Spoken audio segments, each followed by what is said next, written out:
What would you say were maybe some of the major setbacks that you experienced? Don't be scared to dream big. And I think at times I downplay what I want to do because, people will look at me and say, you know what, like, why you want to do all of that and whatever the case may be. And you listen to people's words and you take it for granted that you could actually do it. So push ahead all the negative thoughts and actually try it. You'll never know because you're able to start over, even if you fall.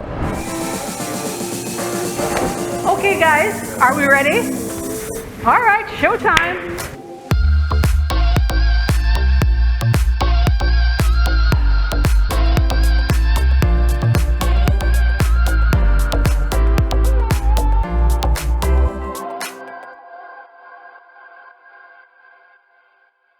Welcome to another episode of Urpreneur. Today we have a lady that knows the catwalk, but she also knows the real walk.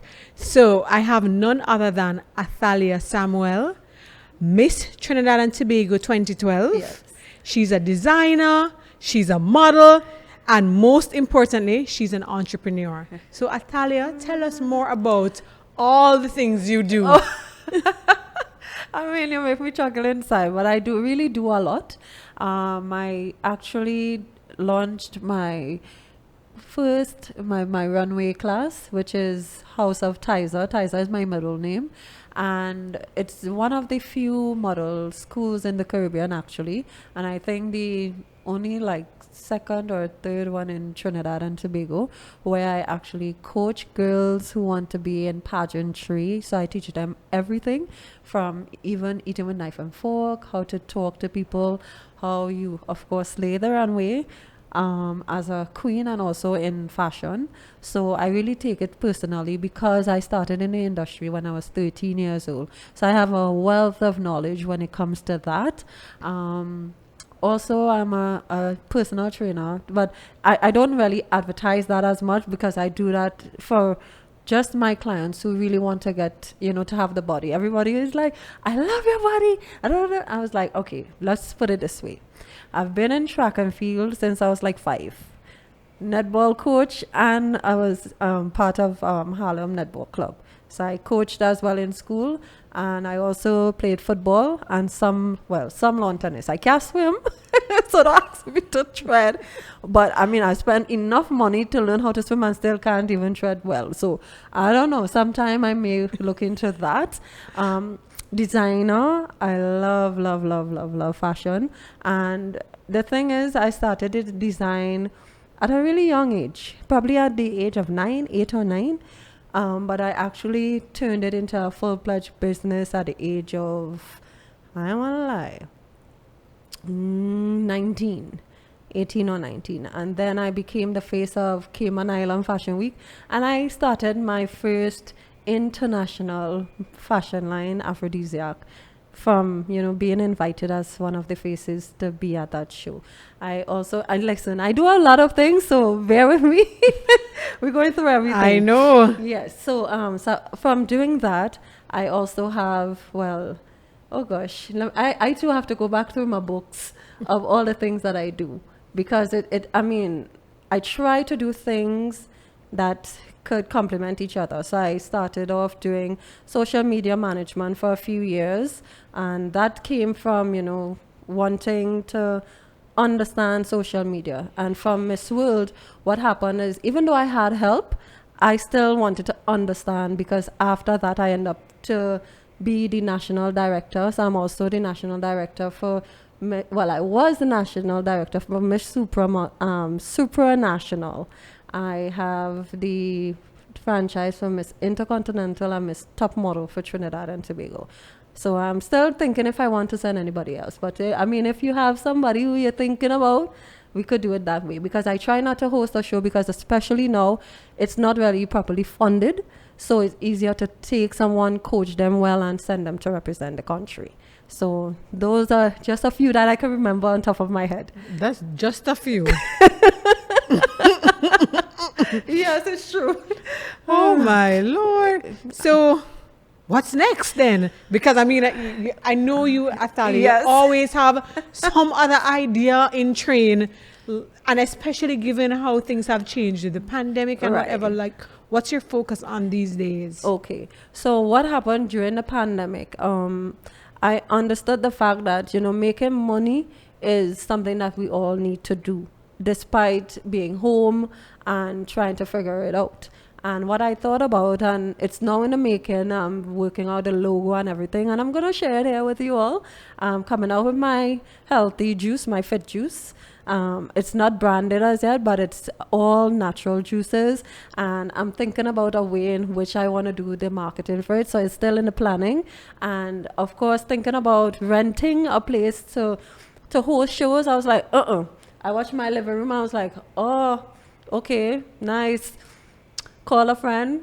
Dr. Caliente came and he just put up a whole set in my living room, and that is how I started my show, Talks with the Tals. And those are some of the ideas that I try to pitch on, understanding that, COVID and the pandemic is actually here and it's going to be here for a while. So how about teaching or helping others give back to others? So that is what my show is about. So it has a somewhat of a Steve Harvey, Ellen, and Oprah vibe mixed all in one.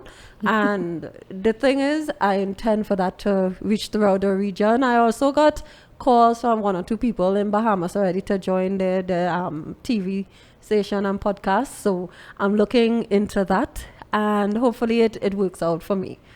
So far, that's some of the secrets I'm letting out of the bag. I've always admired Athaliah, as I've said, that you always seem to have many irons in the fire. Like you don't focus, or you don't let yourself become too focused on any one venture. You're always thinking, what's next? How could I improve this? And I also just love how down to earth and ambitious you are. And so tell me, what prompted you or pushed you to, focus on your entrepreneurial dreams or ideas, as opposed to, I guess, delving straight into traditional 9-to-5 or the corporate world? Well, the thing is, I actually had corporate Trinidad and Tobago. My internship started with on radio. I wrote news for a while, then I wrote for Newsday for a while, for a year, and then I actually had some really good jobs, 9-to-5, and then I went into doing my internship for communications, because that's my degree.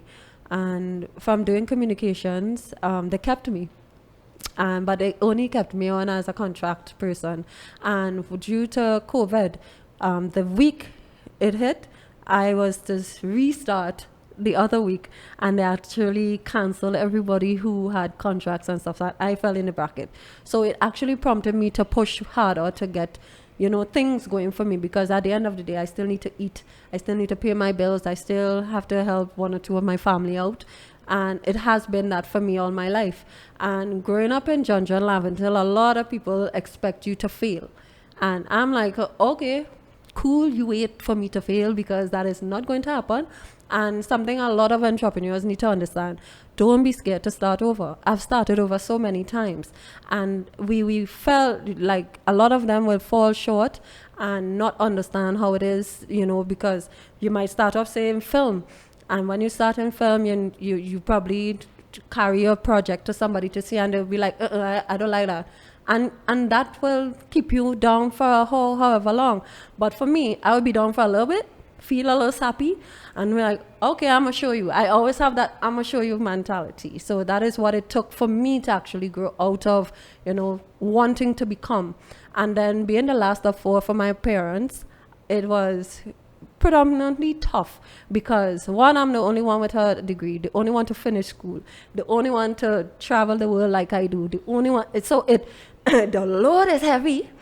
I call myself a soldier. Being a soldier is so much, but at the end of the day, you have to understand some of the things you have to do it for you. And a lot of the times when I talk about my journey, it makes me cry, because it's hard.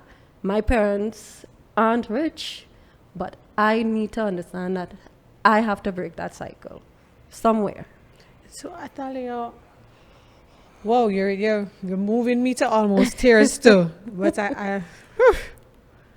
so what would you say entrepreneurs like yourself need from the corporate world, or what kind of support do you need? Like, how in a practical way could we help your business or help support your ideas, help your ventures? Well, to be honest, let's start from schools, and I'll trickle down to the ones who are done with school. So I believe financial literacy need to be started in school. There are a lot of things that I wish I knew how to do when I was in Form 1, 2. All I know, I had a cash fan. You're saving that cash fan and life was good. When it's ready for Christmas, everybody getting a card and you're good. So that was that. And then after, when you get older, I was like, oh, please. No, Jesus. Send me back.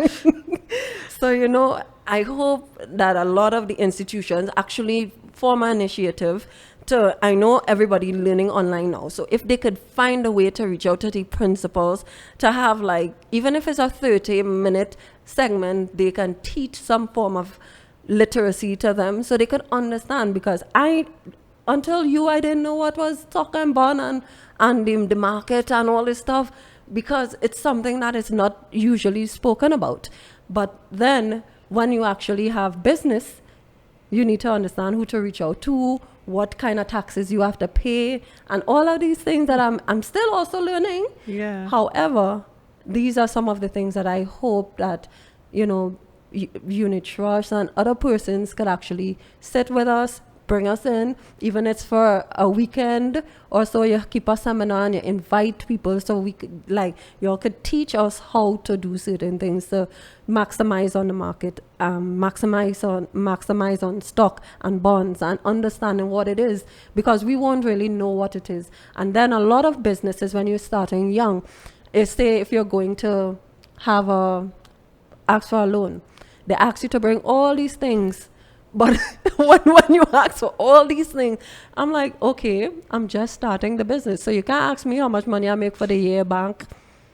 Because it's like, I'm like today old, you know? So why are you asking me?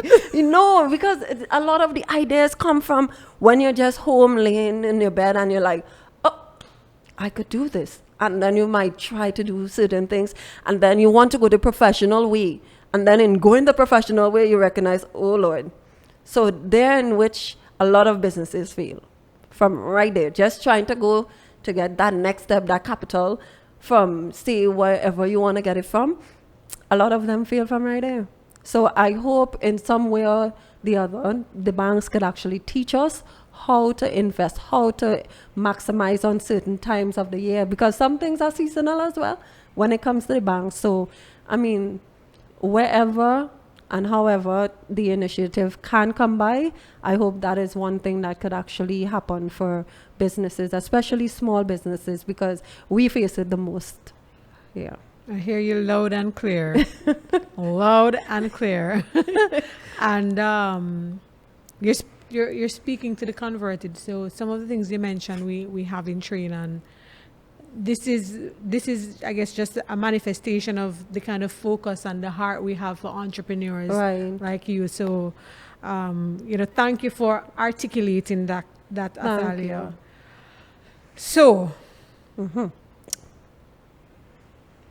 I want to know, Athaliah, I know you're a big dreamer. What would be your ideal scenario for your business or businesses? Right. In the long run, let's say in 3 years, 5 years from now. Well, what would have happened if it wasn't for COVID, you know, because I intended to take a few trips this year. And however, you know, God has it where I was able to start my own show. Or also I now started a hair business as well. So I sell hair at the side. We'll talk about that after. Yeah. But you see, the thing is, you have to always figure out some niche markets. And most of the time as an entrepreneur, you have to figure out how to multitask to make this money, because the thing is, there are some markets that will be up and there are some that will be down, and you need to figure it out some way or the other. Because let's just say, being in November, some of the market is definitely down. So where would you be able to make money if it's a down period? And not everybody is intellectual in the sense of understanding social media and understanding how to market the product, so you could actually reap the reward from that. So you have to also understand your market. And there are times, sometimes I'll be like, okay, even though I know I understand it and I get it, there are times you actually feel like, I just need to rest. It's like you go through I don't know if it's a depressing moment, just like working a lot. And I've faced so many challenges in the sense of, trusting people. So a lot of the things is very, very close-knit. So it would just be me and about 2 others or something like that, because I want to be able to manage what happens around me for a while until I'm able to like leave things in people's hands to do, because I don't know what it is, but a lot of people really, really let you down.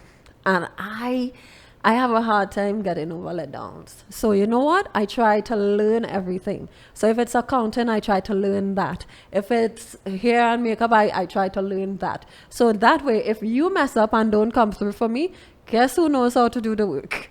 I do. So I'm somewhat of an all-rounder when it comes to business and understanding where I stand. I may not have what is considered the experience for so many other people, but the experience I may have is based on doing it for myself. So it may not be a business that they know or whatever the case may be, but because I tried it for myself, I'm able to say, well, I have the experience when it comes to certain things. So, yeah. So, Athaliah, I mean, it sounds like you've learned a lot of life's lessons and lessons as it relates to business. Right. What should I say? In the true organic raw way. Yep. You've been down the rough road, right? Mm-hmm. What would you say were maybe some of the major setbacks that you experienced? If you had to classify like the top 3, what were like the major? Well, what was something that I took for granted is understanding how big of a risk I have to take. And a lot of businesses now need to understand the main idea about even being an entrepreneur is the risk you have to take. And it took me a while to understand the risk taking. And until my dreams became big and I understand I have to take the risk no matter what, because it's either do or die, it's either you make the business work and I get it out there, or forget about it. And I'm a person who I'm not going to sit down, as I mentioned, to be like, forget about it. So that is not my cue. So that is one thing I need to press on for a lot of entrepreneurs. Another thing that a lot of entrepreneurs need to understand, which I also took for granted and also know now, it is business, it is business, it is business, it is business at the end of the day.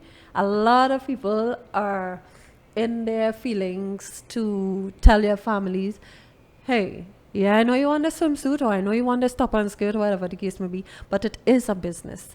And the thing is, you can't always want to come by me for everything for free because you know me and because you know I'm good and I'm cool, or whatever the case may be. And the thing is, a lot of the times they will mistake your business mentality for being arrogant and for being what some of them will be like, you off, or anything like that. And it's not that. It's the fact that, okay, I don't sew. I have somebody sewing for me. So the thing is, I have to pay this person. Then I have to buy the material. So what is going to happen if I give you everything for free? So I'm like, yo, it is business. It is business. If I could have sung with a high pitch, I would like Beyonce it. I would have sing it and all. It is business. So it took them a while to understand that. And then they'll be like, oh, why she like to behave like that? It's not that. It's the thing is, at the end of the day, if I don't put a business mentality towards what I am doing, the entire business will fall. Yeah. I won't be able to pay my lady who's sewing, and I won't be able to pay my bills and everything else. So you need to understand, at least try to invest in your family's business or whatever it is, because at the end of the day, you don't know the stress and struggles they take to actually come about with what they are doing. So I had to learn that the hard way, and this is one of the things I think a lot of people need to understand. Yeah, we understand that family and friends, but at the end of the day, unless it's not you're calling someone to be, say, a brand ambassador for you or so, understand that this is a business. It's not a free-for-all, or anything like that, unless you're actually doing it as an NGO. So, so somewhere or the other, you have to figure it out. Right? Yeah. So those are, let me see, that's two. And let me see, the third one, a lot of people, I think, need to understand as well, is don't be scared to dream big. And I think at times I downplay what I want to do because, people will look at me and say, you know what, like, why you want to do all of that and whatever the case may be. And you listen to people's words and you take it for granted that you could actually do it. So push ahead all the negative thoughts and actually try it. You'll never know because you're able to start over, even if you fall. So those are the three things I think I would want them to know. Speaking of NGO, I know you have a foundation. Yeah. Tell me a little bit more about that. Okay, so Athaliah and Friends Foundation started in 2012. Back then when, well, God bless her soul, Marcia Henville, when she was around, it started with my mom. She was like, we want to do something. Now, a lot of people don't know. I was homeless for a while, for like about 3 or 4 months. We lost our house. Whoa. Yeah, so you see I'm being open? Yes. I mean, it could be teary-eyed, but I mean, this is a risk we take, huh?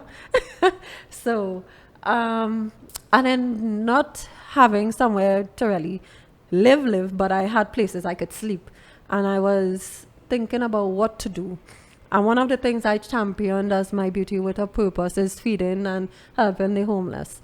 And that turned into understanding one of my sister's friends who actually grew up in our house. She got HIV and AIDS. And from getting HIV and AIDS, we actually helped take care of her because her own family, back then, of course, disowned her. And back then, even though it's right there, a lot of people weren't really aware of the ins and outs when it comes to HIV and AIDS. And because of my knowledge, when I worked at the Ministry of National Security as the personal secretary for the HIV AIDS coordinator, I understand a lot. So I, try to teach my family what it is, and they could still help her. You won't get it if she is brushing her teeth or she uses the spoon and stuff. So these are things you had to try to teach people back then. And then to know one or two of the stories I got on the road from persons who were homeless is their journey of actually having HIV or AIDS, and understanding that, okay, I added that as part of my portfolio to help people. And it took me a while to adjust to understand how many people live on the nation's roads and how little help they got. So that propelled me to push my NGO to help those peoples. And from doing that as well, it actually pushed me to help the people in my community, John Laventille, whereby I would, go around, try to teach people how to read and write. That time, Mr. Reverend Charles was alive. We call him Spanner.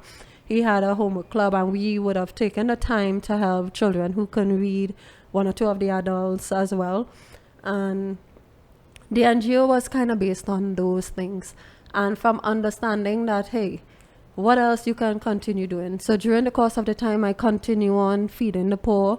And some of the last things that I did, I actually held my own book drive. And from hosting the book drives, it allowed a lot of children who didn't have school books and bags or whatever, we would do that. And my mom, they have Innovators of Tomorrow as what their NGO, and they actually host John Day in the community. And that day, we now push to have our own community pageants and all these things. So we try to bring the light back to Laventille. I mean, it isn't, seen in a big way for a lot of people, but it means so much to us because we know what the community actually is, what it brings. And if you're standing on the outside looking in, it will look terrible to you. But if you're inside looking at what is there, you would understand the push you need to push with some of these people, because it's not like they don't want to do things. A lot of society make it so hard for them to do things. So it makes the journey, some of them just give up. Because if every time I go to, I remember going for a job, and the guy saw where I live and asked me if I bring in somebody to shoot him. I'm like, what? If they come to shoot you, you think I'ma live? They're gonna shoot me too, because guess what? I ride at a sea. So, in a way, that is a normal question. So I had to go through things like that from just being from but Lord. having the NGO, it actually taught me a lot, and it gave me a backbone that I never thought I had. And the people you meet, you hear the journey, and you think about the things you go through, and then you see these people and you hear their journey, you're like, oh, well, right. Because if I thought I was going through bad, imagine what that person is going through. So Athaliah and Friends Foundation, we were supposed to have a book drive this year, but because of COVID, it didn't happen. But I still have over 200 book bags and books and pencils, pencil cases and stuff to give away. So I want to do it before the end of the year. Okay. Yeah. Wow, Athaliah, I mean, I find it really inspiring that you're somebody who, you're clearly beautiful on the exterior, but you're beautiful on the Thank inside. you. And it really makes me want to root for and cheer on somebody like you, and to see that even though you have your own challenges, you're also still trying to find ways to help other people and alleviate the stress and I mean, I try. Yes, I know you try. I mean, I do see you when you're promoting in a book drive, or when you're trying to get masks for the homeless people and those initiatives. So I think it's really commendable that you're not only focusing on business in terms of profit, but on how to give back. And you're already thinking bigger than just being a small entrepreneur, because a big part of corporate is that corporate social responsibility. So you've already started that, so that's amazing. So I really hope that you get the kind of support you need. And I just love how transparent you've been. If you could, you wanted to say something. No, Tell I me. just want to say thanks, really. It is a pleasure to do what I do. And the thing is, even growing up poor and all this stuff, and my mom, we didn't have, but every Christmas, bet you had to clear out the clothes you're not using, and we carried it to the home. So it actually, charity begins at home and ends abroad for me, and that is something that my mother instilled in us, no matter I what. like that. I Yeah. like that. Thank you, Talia. Before we wrap up, Yeah. tell us something about Athaliah that we don't know, or that we wouldn't guess, or something behind the persona.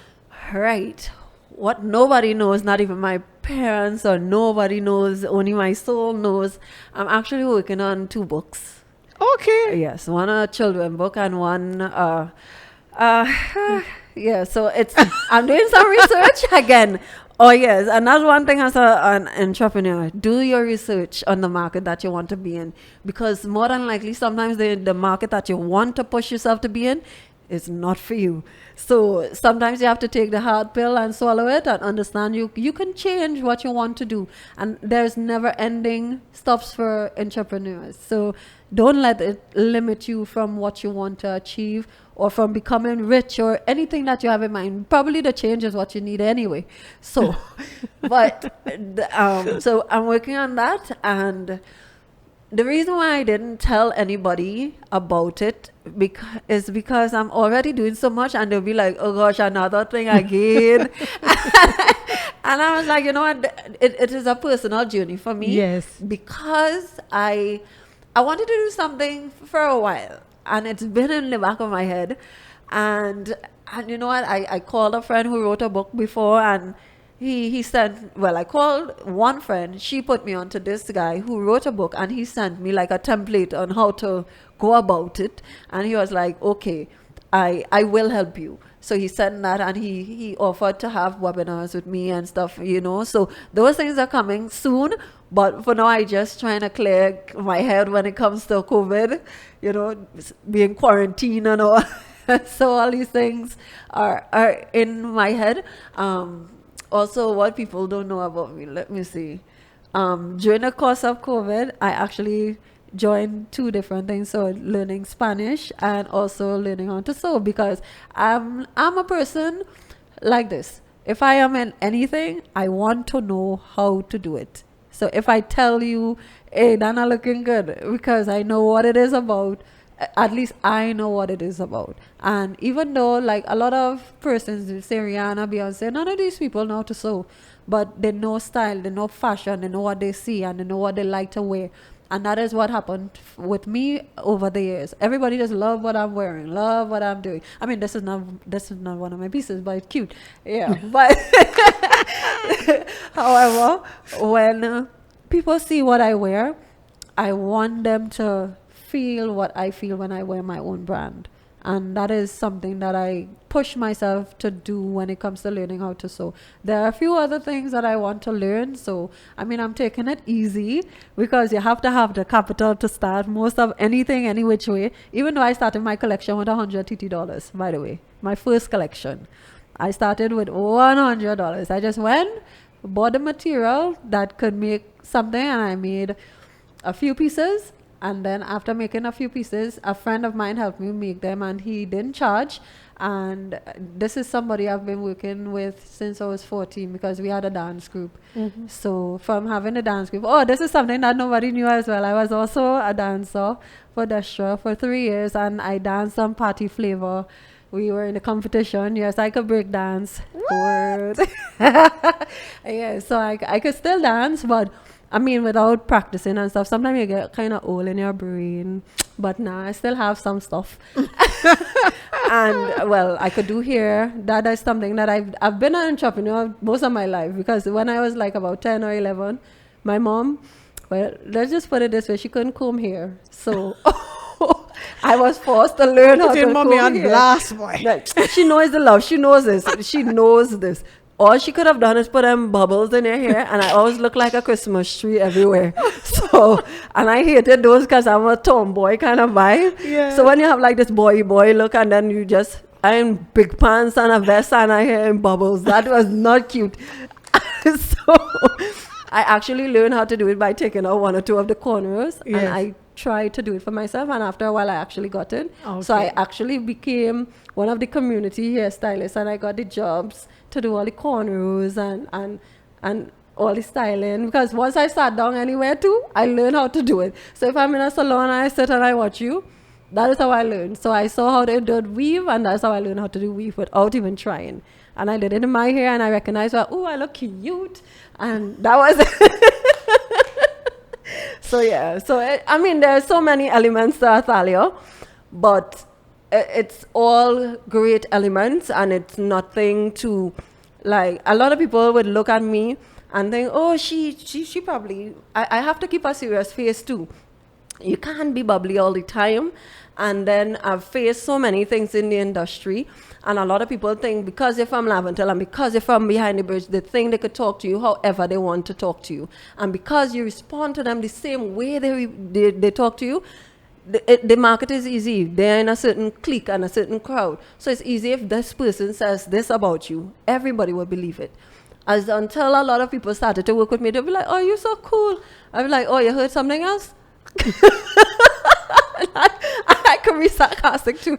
And they were like, oh, never mind. And they just cut that. So, but overall, I am me. I can't be anybody else but me. Until I understood a lot of things about life, I just polished who I am. But I'm same old girl from behind the bridge, loving who I am, respecting everybody, loving Jesus. So at the end of the day, it's all about what I want for me. So that's Athaliah. Well said, well articulated, Athaliah. Thank you. I mean, you can't help but fall in love with this girl, right? So down to earth, so open, so real. Well, that's all I know how to be at the end of the day. Athaliah, you are truly an inspiration, I'm sure, not just to those from your community, but, you know, beyond those borders. Thank you. And I admire your perseverance and your resilience and your, you know, your go get it, can do it attitude. Yeah. So I know that I hear of big things or bigger things. Yes. You already went up for a title and you do all these other things. But I'm confident that I'll And hear. not missing out the fact that I was also the first person in Trinidad and Tobago to go Seychelles, to be the face of Seychelles Fashion Week and the host of Seychelles Fashion Week. I coordinated the entire show by myself. So it's not like it's one thing that I do. And the thing is, And where is Seychelles? I remember I Seychelles had is to in ask Africa. her. You know, so I've been to Africa, and the thing is, I go all the way across the Indian Ocean. I've been to Egypt, I've been to Germany, China, London. I've traveled a lot, and the thing is, it's like sometimes I wish that someone made a statement at a time. Oh, the country don't owe you anything. All right, cool, but it'd be nice to know that I'm appreciated for the things that I do. That is plain and simple. I don't ask anybody for anything. Everything that I've worked for. When I turned 17 and I finished school, my mother watched me and she was like, well, child, you have to figure it out, you know. And I was like, what does that mean? You know, and then and there I had to understand, you know, I went back to school for myself. Every time she looked at me, you studying again? I was like, all right. So, I mean, it's either I want it or I don't. And Yes. in this life, I really want the things that I'm doing. And more than anything, I want to make my parents proud, my community proud, and also my country proud. So those are the things that I aspire to be. For my family, especially my nieces and nephew, they're all like amazing people. They're brilliant on another level. So like they all in university and they're doing so good. So I guess my work is actually being followed and being done, just being who I am. So I'm fine with that. Thank you so much, Athaliah. That was an amazing story. Thank you. I mean, whoa. Woo. you can't keep this girl down, you know. Nah. So that's it for another episode of Urpreneur. As you see, what we promised. Raw, open, frank, inspiring, educational. Excellent. Thank you. And it was nice for you to have me here. I love it. It's been a while I've been on this side of the seat. Thank you for joining us on another episode of Urpreneur. I'm sure you learned a lot. It was very inspiring, it was very educational, and it was very insightful. We look forward to seeing you on our next episode. Take care.